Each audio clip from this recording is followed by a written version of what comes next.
Labor Day weekend kicked off what's going to be a very busy 2 months of music festivals. Non-stop, back to back. Let's think about it. You got Life is Beautiful coming up, Outside Lands, Austin City Limits, and countless others in all these various cities. During the Labor Day weekend, we had Bottle Rock in Napa Valley, California, Summerfest in Milwaukee, Wisconsin, and of course Electric Zoo in New York, which always takes place during Labor Day weekend, and the inaugural Lost in Dreams Electronic Music Festival in Las Vegas, Nevada. Our very own Angeline went down to Lost in Dreams to check it out. Angeline, what are your impressions? Hi, Pete. Yeah, I had an amazing time at Lost in Dreams. Lost in Dreams is a 2-day music festival that obviously made its debut in Las Vegas this past Labor Day weekend. So many great acts included Seven Lions, Manila Killa back-to-back Chet Porter, Pluko, SG Lewis, Kaivon, and YUNG Bae.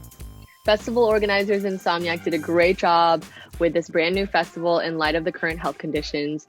Vaccination cards and negative COVID tests were checked at the entrance at security, and masks were highly encouraged with signs posted around the festival. I did end up wearing my mask the entire 2-day event. And you know what, whenever you go to a Vegas music festival, the biggest concern is the heat, and Lost in Dreams was no exception. But thankfully, it didn't start until right before sunset, so it was a lot cooler and a lot more comfortable to dance in.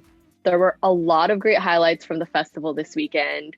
Kicked it off the first day with More Kismet. I'd heard so much about this person. I'd heard the bass and the music as I entered the festival, and I was so excited to check them out at the main stage.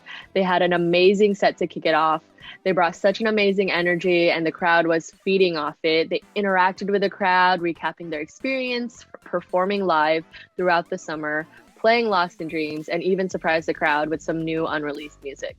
Pluko had an astounding performance.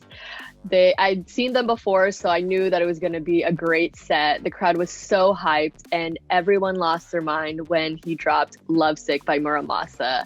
I definitely lost my mind. Kaivon was immaculate, another performer that I'd seen before. He brought back a lot of memories when he played The Great Escape by Boys Like Girls into a bass drop. It was a wave of nostalgia that hit me once he played that song. YUNG Bae was another performer that was there this past weekend. I'd never seen him before, but I definitely was so excited to see him. He played such a groovy set, and the crowd got hot, heavy, and sweating. He definitely passed the vibe check, and so did the crowd. Last but not least, Seven Lions ended up closing the night. They brought so much energy. There were people crying happy tears, a lot of people jumping around, and everyone was basically unleashing everything that they had pent up from the past year.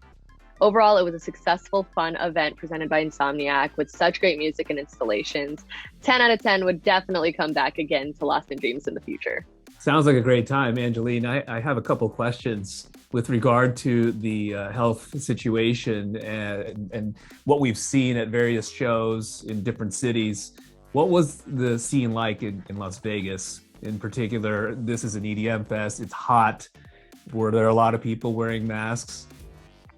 Surprisingly, despite having those signs, posted at the festival, there weren't a lot of people that ended up wearing the masks once they were in the festival. I feel like most people who ended up wearing it were only wearing it when they had to go to the bathroom, because that was one of the places you had to wear it. Otherwise, no, there were very few people that ended up wearing their mask during the festival at the stages. Did you get a sense of the overall vibe and feeling of people being so grateful that festivals are back? Were they nicer? Oh, absolutely. I think everyone was so happy to be there. So friendly.